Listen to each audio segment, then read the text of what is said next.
Welcome back to the conclusion, the back nine of round 3 of the 2020 MVP Open at Maple Hill, presented by MVP Disc Sports. Brian Earhart again, joined by Tristan Tanner. What a wild round that we're watching. Big numbers, small numbers, highlights, lowlights. What a crazy round. Yeah, it's been a very interesting vibe to the round so far. The front nine definitely plays harder than the back, so see if our players can get some more birdies on the back nine and get more under par. Yeah, all of these players have the distance to be attacking a lot of these holes very optimally. And yeah, it's been a lot of red and a lot of green. So you just really never know. And again, we were talking about this wind today, just swirling like crazy and not being able to read the wind based off of other holes. There's just so many wind pockets on this course, and each and every shot has to be individually assessed. Yes, it's very, it's an interesting thing that we don't have to deal with very often. You see Ricky and Paul out ahead of the field, both at 17 under par. Kyle Klein in great position as well. We move into hole number 10. Man, the 380 feet on this hole just does not give you a good read of what this distance is. No, we mentioned this the other day. If you have the shot, if you have the speed, really, that's how you can throw a hyzer up to this hill. Or you have to play for some sort of tight flex line, like I think Nico was maybe trying to do. Kind of came out a little bit low in hyzer. Yep, just not quite enough air. And it's really tricky. It's a very fine line between enough air and not enough air. And this is smoked. That has air, for sure. And that should be inside circle 1 for a look from that left side of the green. And he likes it. Yeah, and this is a hole that Garrett has a pretty big advantage on the field. And Chris also definitely has the power to get up to this one. And that's the play that I was kind of talking about, kind of a tighter flip up to flat. Oh, wow. And that is inside circle 1 too. Little high from Josh. That actually keeps pushing. It's a great angle right out of his hand. Oh, yeah. Yeah, circle 1. Wow. Did not look like it had the distance at all to get up there, but it did. Yeah, great line from Josh. Oh. Good bid from Nico.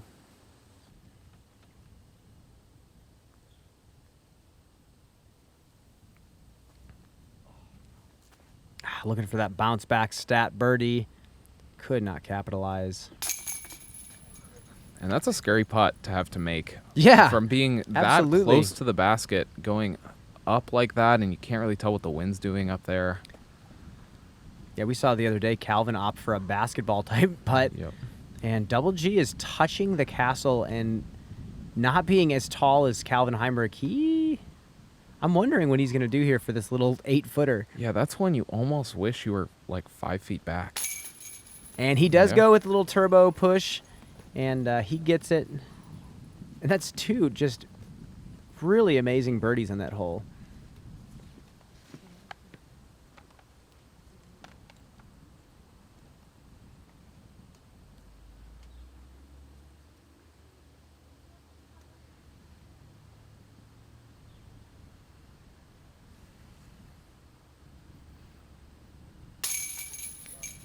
And that's a great putt. After we saw Josh had the little miscue on the previous hole, it's good to have a similar death putt and convert on that one. Exactly.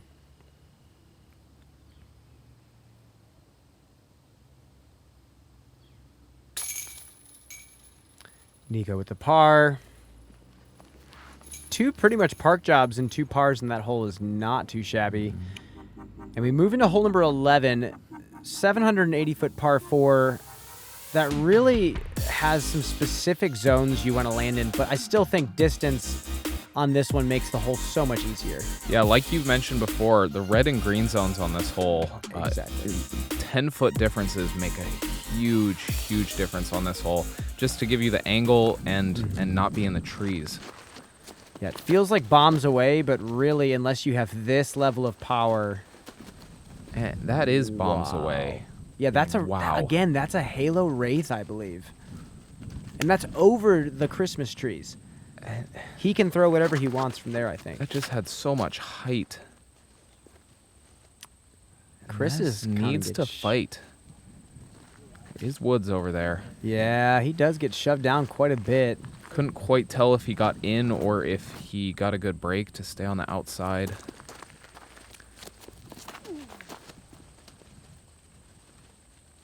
Nico correcting a little bit with a more overstable disc. That's his defender. Yeah, he looked to not be biting off as much distance, going for more that hyzer to flat to hyzer.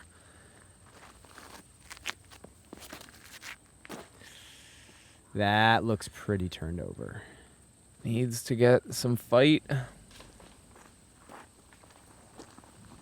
And that did not appear to stay on the edge. Oh, he did. Not too bad, Wow, to be honest. That is a great result from where that could have gone. Yeah, not bad at all. He's got an opportunity to get him down for par. Dickerson's does get fortunate. That turnover angle just kind of keeps getting shoved out of his hand, and he's going to be circle 2 for a birdie. Oh, Nico is right in this tree. Looks for forehand roller. That needs to sit down. That'll be a trick putt.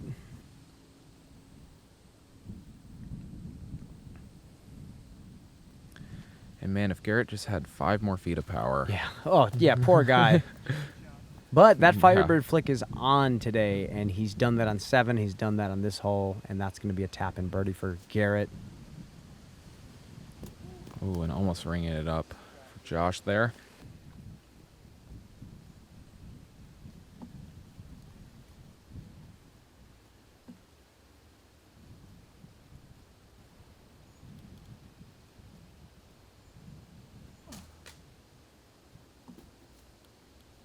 Nice and easy from Nico. Tap in par. Yes. That is solid. 45, 50 footer for Dickerson.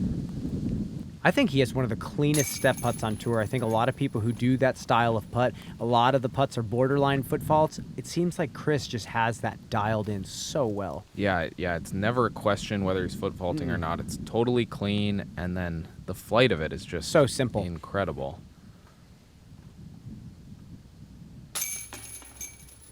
Couple birdies for our card there. This is one of the few holes that did average under par on this day. And Nico taps out another par.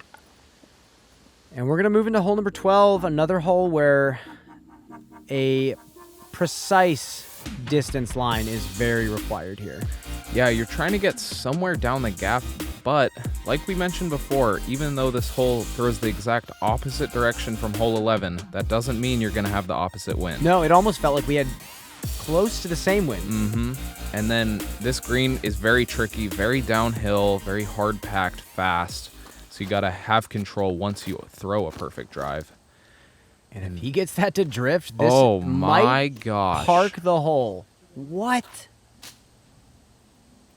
What? Wow. I'm at a loss for words. How many bowls of cereal does that guy eat in the morning? And this is a great angle from Chris there. Needs to get a little bit of fade to get down the hill. That's actually a pretty far drive, but Garrett just made him look like a weenie on that one. Nico just a little low out of his hand. But if that settles quick, yeah, not too bad. That's going to be fine. Being center cut there does give you the best angle down into the green. Yeah, so we noted, looking at those feather banners, there was a crosswind coming in right when Josh was throwing, and that's why Nico's flex line got shoved down. That's why Josh's line got pushed down. And he is very high on the hill here. Kind of wondering what he's going to do. He almost looks to be lining up.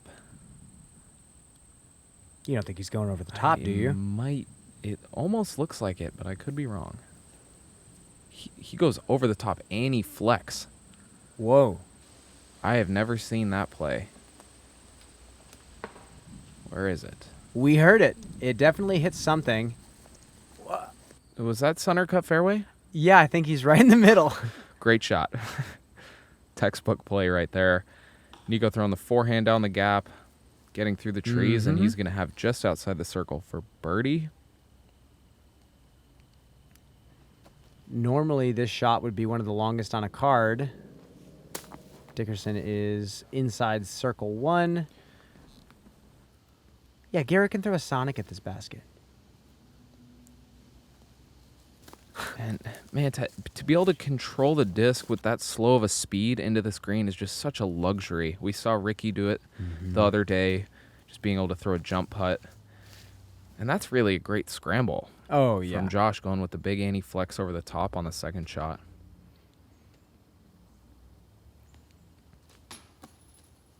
And a uphill miss from Chris.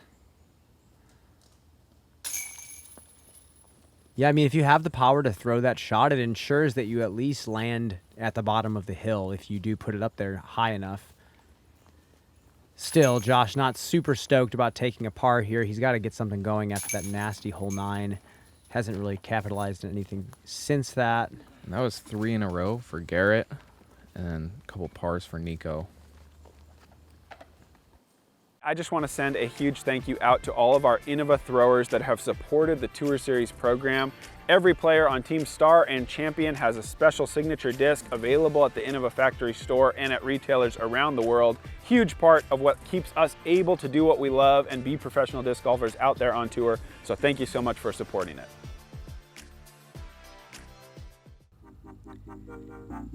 Hole number 13 in round 3 was playing, I think, harder than it played all weekend. Yeah, with the wind we had quite a bit of headwind and coming from the right to left as well, which made it very interesting because discs that started on hyzer wanted to push really far left, and discs that had any turn wanted to go really far right. And Garrett just throws a totally different shot. I like this with how unpredictable. We talked so much about the wind this round. It was so sporadic that I think that play is really good for Garrett. Yeah, he's going to be inside circle 2 pretty much every single time because this shot is just so tricky. Dickerson sneaks past a decent amount of trees. Yeah, and it looked like he probably went 1 tick more overstable than he would have generally without the wind.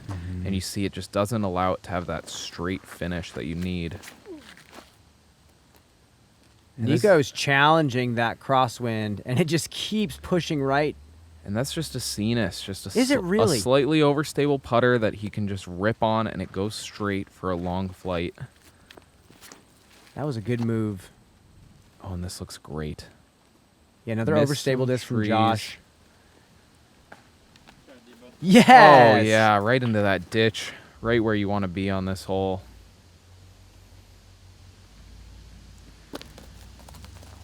And yeah, I think that's probably just Garrett's play. Just blast it down there, give himself a little Sonic run at it, and then take the par. So close to a birdie from Nico.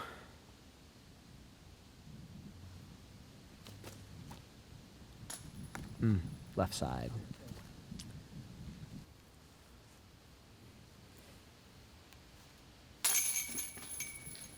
That one's got to feel good. Challenge the wind perfectly with a slightly, like you said, a tick more overstable than you'd normally throw. Let it fade slightly at the last second.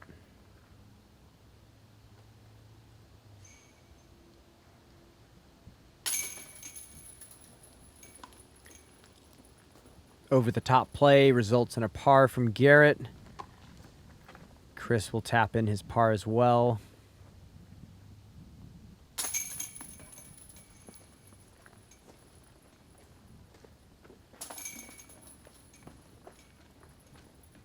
And Josh will take the box. And this is almost a hole you don't really want to have the box on. Yeah. With the wind over the water, having to make the read on this hole is very tricky because with how the wind was today, it was a little bit from that right side. And once again, hyzers, discs that start on hyzer were pushing a lot.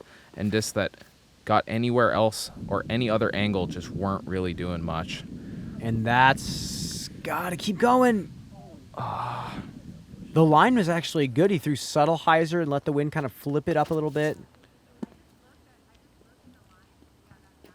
And if you have this power, I mean, just blast into the woods, take a 3. Yep. It's so hard to land it on this little wood chip section with how crazy the wind was off the water. I like this a little bit lower line, but pretty overstable disc. Again, probably just playing out to that left side, trying to take a par.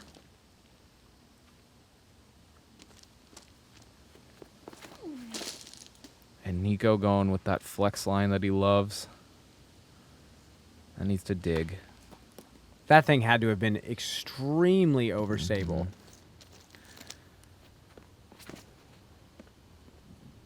Josh from the drop zone. That needs to stay up. Oh my gosh. Wow, that just got smashed down by the wind. And he may be electing to throw again from here as opposed to going up to the next drop zone. Because he knows the wind read. That's a good correction there. Yeah. I mean, it's going to put him to about 28 feet.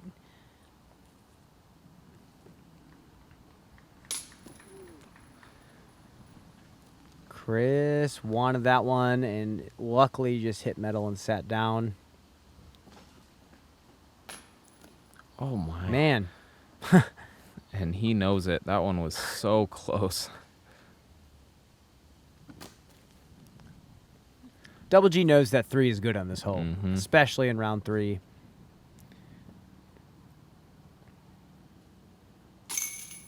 Yeah, 3 is definitely good. This hole was averaging a full half stroke over par. Yeah.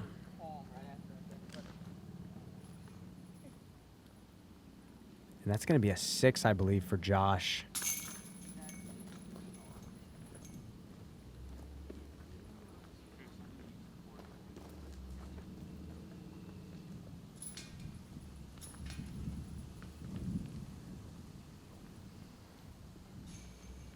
On to hole number 15. Hole number 15, back in the woods, dead straight putter, mid-range shot, or there is that flex shot with the driver that we've seen some people take. And this one's really just, you want to get as much down the fairway as you can and then not really necessarily worry about the end of the flight. Yes.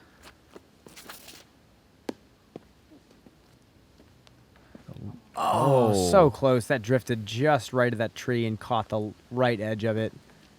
And this hole really does seem, when a disc hits a tree on this hole, it goes so far. Yeah.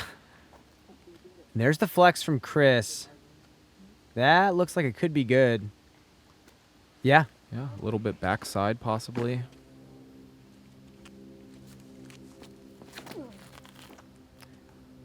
Oh, and Nico goes with the flex off the tree up the middle.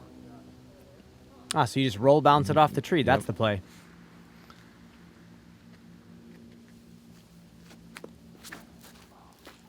That's just early from Josh. And a huge kick right. Yeah, he'll have an up and down here.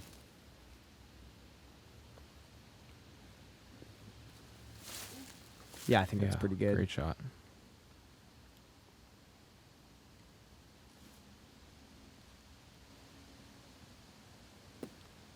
Nice outshot from G.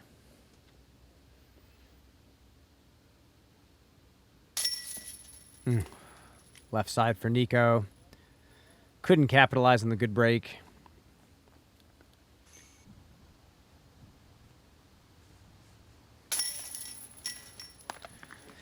And Chris moves to 3 under par. Really only one blemish on hole 9.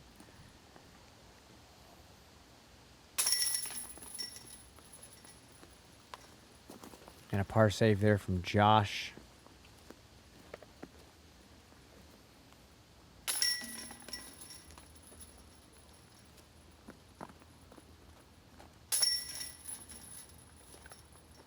See Garrett and Nico both playing pretty clean rounds. We'll see on hole 16.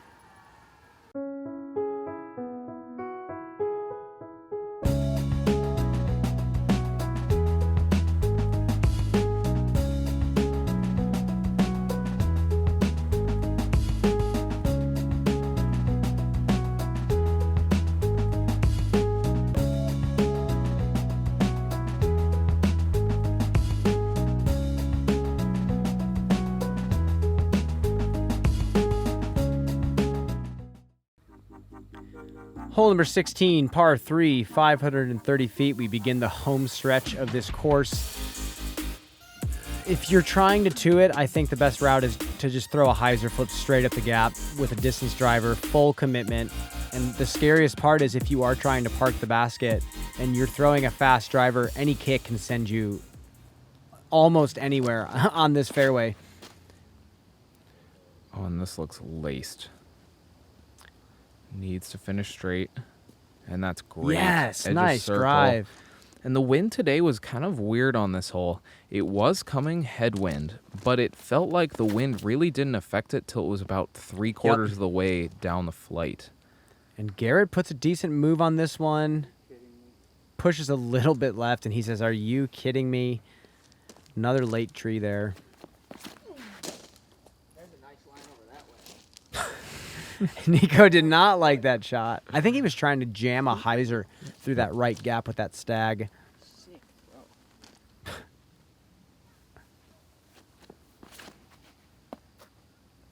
Josh goes with a little bit more of a flex down the middle, which I like with how the wind was.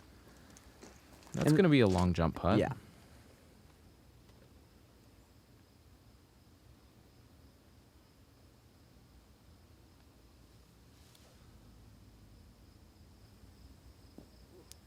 Great bid.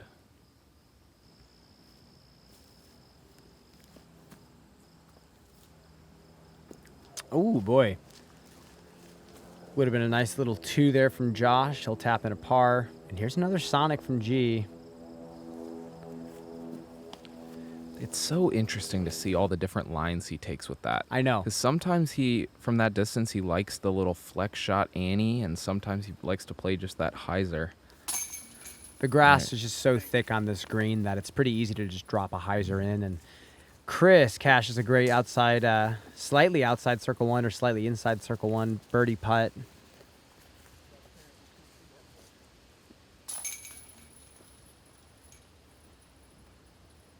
And Nico takes his 7th straight par in a row. He just can't quite get it going. And at Maple Hill, if you're not precise off the tee, you're not going to be getting birdies. And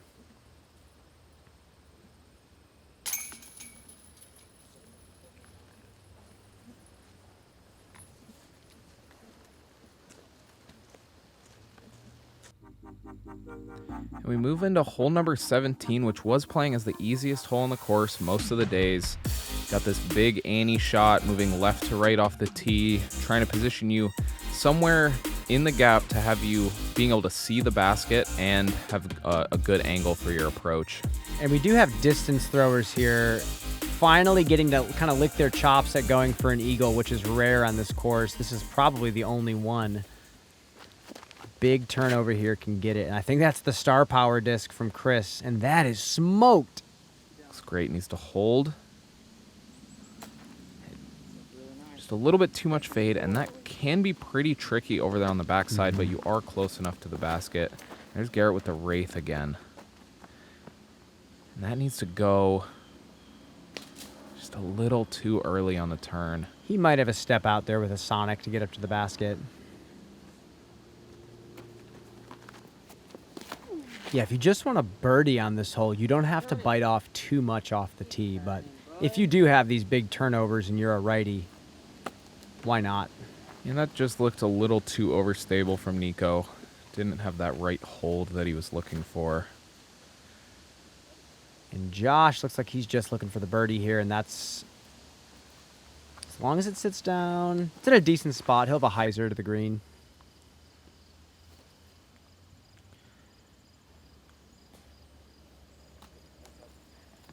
And it looked like he was trying to play it a little more out to the left, so he had that more full approach into the green, not having to control the distance as much, which is a very smart play. Nico also gets up there for a birdie look. This is Garrett from In the Woods.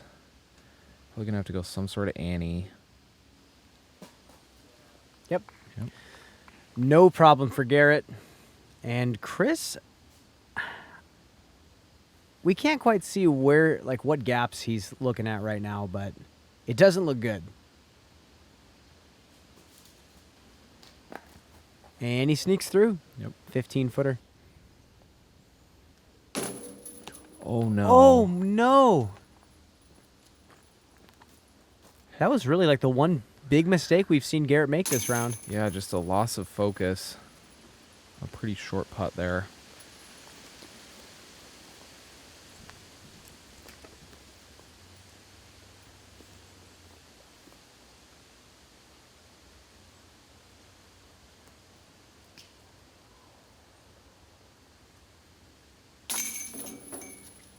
Chris gets the birdie.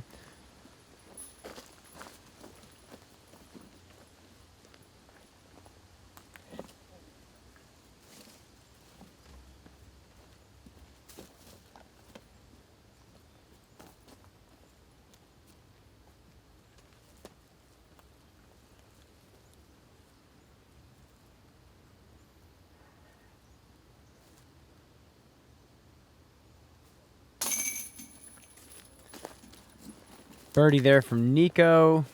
And this is one of those holes that if you miss it, a par feels like a bogey, especially if you get your drive off. One of the shortest approaches for birdie on this course. Oh. And Garrett knows he made a mistake there. Let's see how we do in hole number 18. Yeah, we go from the easiest hole on the course now to the hardest hole on the course. This hole averaging 0.6 of a stroke over par. And this tee shot is very tricky. You have to get it up in the air, late turn to the right. And then you have, like we've said many times, just one of the more signature greens we're going to play on tour. Yeah, the bleachers behind the rock wall. It's just so perfect for disc golf. And again, two amazing shots and probably the most risk reward. Is he underneath the bridge? It looks like he did. That could either be a good or bad lie there for Chris. This needs to get down for Nico. And that looked to landed in OB and bounced out. Yeah, he's safe. That's a good committed line from Josh. That's got to get past those pines. I think he's in an okay spot. Not sure if the birdie's a good option there, but this is a star wraith from Garrett. Oh, that hyzer flip. And that, oh my gosh, that's huge. that's the farthest like burnt over shot that I've seen in a while. And here's Chris from the boardwalk. It's very interesting because from the tee, it appeared, you see here Eric Oakley over there, but it looked like Chris was just playing for par from the tee pad. Same with Josh. And the play that I like here is pushing the safe shot to the back wall, so you do have a bit of a throw-in opportunity. Yeah, we've seen many players this week throw in. Oh, Nico's going for the green, I think. Needs to skip. Wow. What a feeling. That's huge. Nico has been working so hard with the sidearm, and to put it like that under pressure, final shot of the round. Kudos to you, Nico. Garrett going with the turnover at that rock 3. Oh, and that looks great. That's just, that's such a good shot from back there with the turnover. Yeah, Chris didn't even try to throw that in. Chris was ready to be done. That's going to be a stress-free par. Josh wants to drop it. Oh!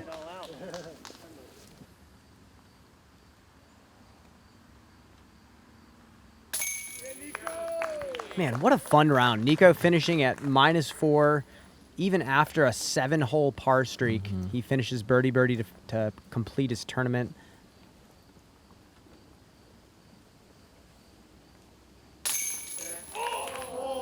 Oh, no. Did that just spit out? And you man, that's when you hate to see.